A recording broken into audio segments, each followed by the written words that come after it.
It is Tuesday, 10th October. Good morning. It's another edition of THG News Today. THG News Today is brought to you the kind compliments of Carl & Sons on St. Martin. I am Mervyn Hanley, and I'll be back with the news right after this.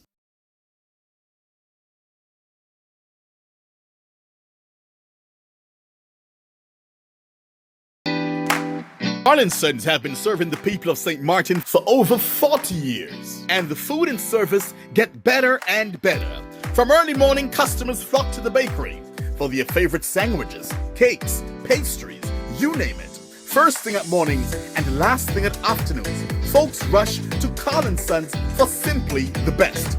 There are two locations, Coal Bay and on the Pondville. In Coal Bay, the opening hours are Monday to Friday from 6 a.m. to 6 p.m. On Saturdays, 6 a.m. to 5 p.m. And on Sundays, 6:30 a.m. to 10:30 a.m. and 2 p.m. to 5 p.m. Opening hours on the Pondville, Monday to Friday, 6:30 a.m. to 6 p.m. Saturday and Sunday, 6:30 a.m. to 1 p.m. We also cater for weddings, parties, special events, whatever the occasion. It's Carl & Sons. Our staff, we are always happy to serve you. Call us today, the Coal Bay location, 721-544-2462. That's 721-544-2462. Or in Phillipsburg, 721-543-1059. That's 721-543-1059. It's Carl & Sons Bakery. We are here to serve you.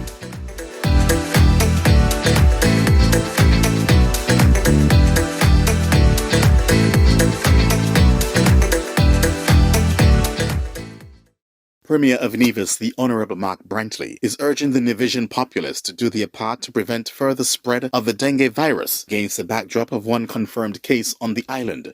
This according to the Government Information Service. The Office of the Chief Medical Officer, CMO, recently informed that the Ministry of Health on St. Kitts has reported 3 lab-confirmed cases of dengue in the Federation.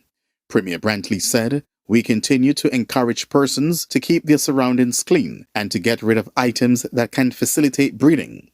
You are also asked to call the Environmental Department if you have serious concerns about mosquitoes in your area.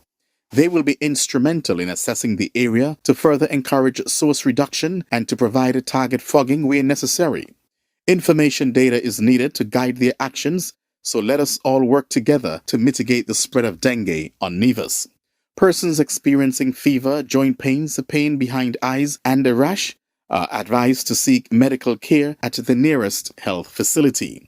In the case of a severe case of dengue characterized by intense and continuous abdominal pain, persistent vomiting, mucosal bleeding, affected persons should access medical care at the nearest health center or hospital."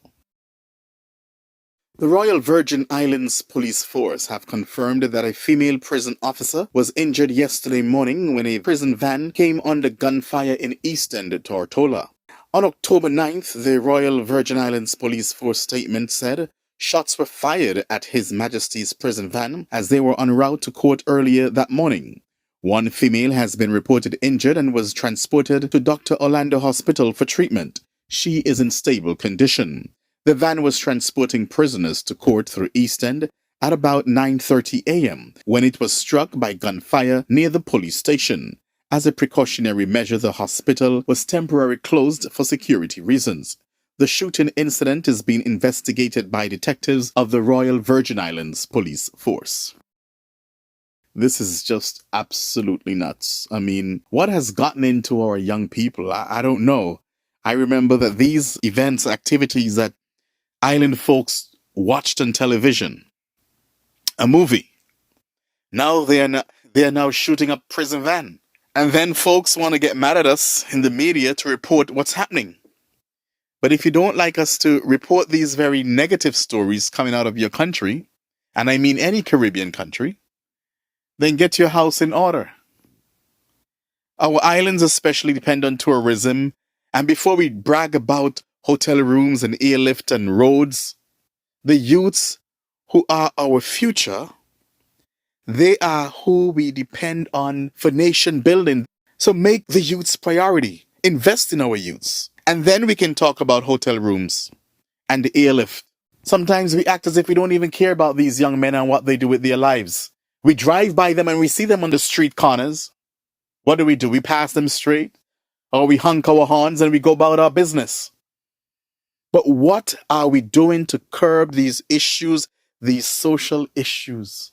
What does it benefit us to have all the hotel rooms and nice roads, but nobody's coming to the island because the youths have made your city either the murder capital or a capital with guns and continuous shootouts and shooting up of prison vans and drugs continuously? Make it make sense. And finally, in our news this morning, 4 members of a Florida family sent to prison for selling fake COVID-19 cure through online church. A Florida man and his 3 adult sons have been sent to prison for selling a toxic industrial bleach as a fake COVID-19 cure through their online church. A federal judge in Miami on Friday sentenced Jonathan Grinnan, 37, and Jordan Grinnan, 29, to 12 years and 7 months in prison, while Mark Grinnan, 66, and Joseph Grinnan, 36, each received 5 years according to court records. A jury found all 4 guilty in July of conspiring to defraud the United States and deliver misbranded drugs. The Grinnans represented themselves but declined to speak during the 2-day trial. Prosecutors called the Grinnans conmen and snake oil salesmen and said they sold $1 million worth of their so-called miracle mineral solution. In videos, it was pitched as a cure for 95% of known diseases, including COVID-19, Alzheimer's, autism, brain cancer, HIV/AIDS, prosecutors said. What the Grinnans were selling was actually chlorine dioxide, officials said. When ingested, the solution becomes a bleach that is typically used for such things as treating textiles, industrial water, pulp, and paper, according to the Food and Drug Administration. Authorities said it is the same as drinking bleach and can be fatal. Miami federal judge ordered the church to stop selling the substance in 2020, but that was ignored. Besides the fraud convictions, Jonathan and Jordan Grinnan were also convicted of violating federal court orders requiring them to stop selling miracle mineral solution in 2020. This is just crazy. And how... I get it. People are concerned about their health and they're looking for cures and all of that. I mean, when you're speaking of autism and HIV and COVID and cancer, yes, you want a cure. But I would just expect that some will have more of a common sense to know that you don't take these things from these people. But then, there's so many things online, people just take a chance, and these guys made off with over $1 million. They could have killed these people. That's the end of THG News today. Thank you for joining me this morning. Do join us again tomorrow morning for a similar presentation. That's at 6 o'clock. We are right here Monday to Friday. I am Mervyn Hanley and I'm asking you to have a good day.